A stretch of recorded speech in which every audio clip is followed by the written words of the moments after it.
Yadadri Genco power plant నిర్మాణంలో 10,000 కోట్ల scam జరిగిందని మంత్రి కోమటిరెడ్డి వెంకటరెడ్డి సంచలన ఆరోపణలు చేశారు. కోమటిరెడ్డి ఆరోపణలపై స్పందించిన మాజీ విద్యుత్ శాఖ మంత్రి జగదీష్ రెడ్డి ఈ అంశంపై ఎలాంటి విచారణకైనా సిద్ధమని ప్రకటించారు.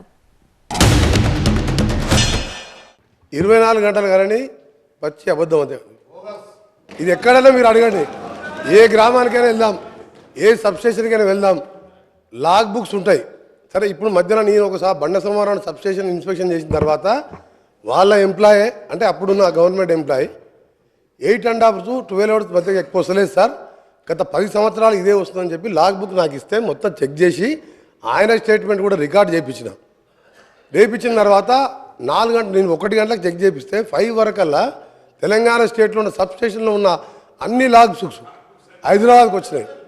నల్గొండలో వీరు మంత్రిగా ఉండే ఎలక్ట్రిసిటీ మినిస్టర్గా వీరు చేసిన ఘన కార్యాలకు అధ్యక్ష 29,000 కోట్లతోని యాదాద్రి పవర్ ప్లాంటు 4,000 మెగావాట్తో స్టార్ట్ చేసిన అధ్యక్ష. 9 సంవత్సరాలు స్టార్ట్ అయ్యి 29,000 కోట్లతోని పిఎఫ్సి వాళ్ళు 16,000 కోట్లు ఇచ్చిన అధ్యక్ష. ఇస్తే దాని నామినేషన్ మీద దేశ చరిత్ర, ప్రపంచ చరిత్రలో అతిపెద్ద కుంభకోణం 29,000 కోట్లది బిహెచ్ఎల్ మీద నామినేషన్ ఇద్దే అధ్యక్ష. బిహెచ్ఎల్ నామినేషన్ ఇచ్చిన తర్వాత అదే దాని మీద నేను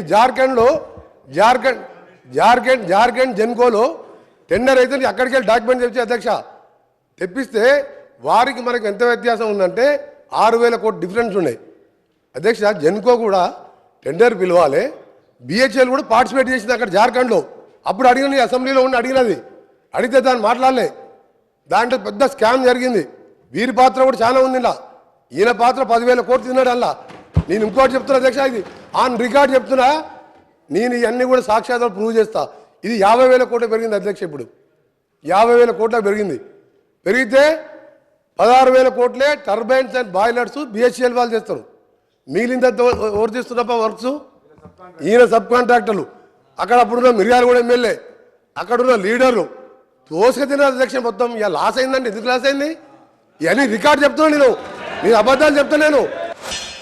ఇప్పుడు వారు మాట్లాడిన మాట, ప్రతి మాట విషయంలో ఎట్టి పరిస్థితుల్లో కూడా సిట్టింగ్ జడ్జితో విచారణ చేయిస్తారా, కమిషన్ వేసి విచారణ చేయిస్తారా, వెంటనే విచారణకు ఆదేశించాలని చెప్పి నేను సభను కోరుతా ఉన్నా అధ్యక్ష. తమరి ద్వారా వెంటనే వారు చేసిన ప్రతి ఆరోపణ పైన సిట్టింగ్ జడ్జితోనా కమిషన్తోనా ప్రభుత్వం యొక్క విజ్ఞతకు వదిలేస్తూ ఉన్నా.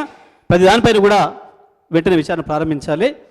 అయితే దాంట్లో దోషులు ఎవరో దొరికితే వాళ్ళని శిక్ష వేయాలి, లేదా ఆధారాలు లేకుండా అసంబద్ధమైన ఆరోపణలు చేసిన వారికి శిక్ష పడాలి. తప్పకుండా ఇది తేలాలని చెప్పి నేను విజ్ఞప్తి చేస్తా ఉన్నా అధ్యక్ష.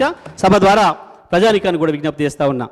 ఇటువంటివి చాలా సందర్భాల్లో బయట మాట్లాడుతుంటే విన్న నేను ఏ ఒక్కరోజు కూడా నేను ఇటువంటి విషయాలలో నేను మాట్లాడలేదు, రియాక్ట్ కాలేదు. ఇవన్నీ కూడా పనికిమాలిన మాటలు, అర్థం లేని ఆధారరహితమైన మాటలు. కాబట్టి రికార్డులకు రావాలని నేను ఇన్ని రోజులు వెయిట్ చేసే అధ్యక్ష. గత 5 సంవత్సరాలుగా రికార్డులకు రావాలని నేను వెయిట్ చేస్తూ ఉన్నా. ఇవాళ రికార్డులకు వచ్చిండ్రు, తప్పకుండా దీనిపైన చర్య తీసుకోవాలని చెప్పి నేను తమ ద్వారా ప్రభుత్వాన్ని కూడా కోరుతా ఉన్నా అధ్యక్ష.